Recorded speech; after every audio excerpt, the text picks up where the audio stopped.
Hi நண்பர்களே.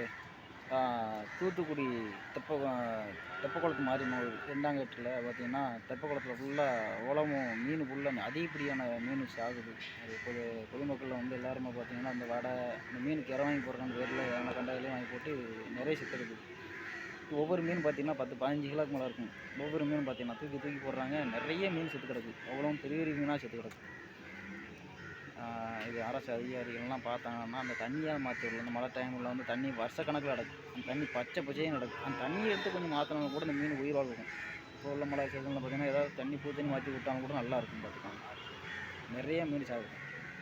தூத்துக்குடி தெப்பக்குளம் மாரியம்மன் கோயில் ரெண்டாங்கேட்டு அதிகப்படியான மீன் சேர்த்து கிடக்கு.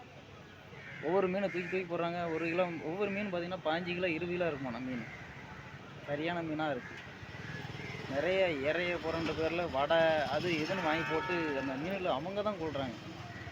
அவங்க பாவத்தை கழிக்க போகிறவங்கள்ட்ட அந்த மீனோட உயிரை கொண்டுறாங்க.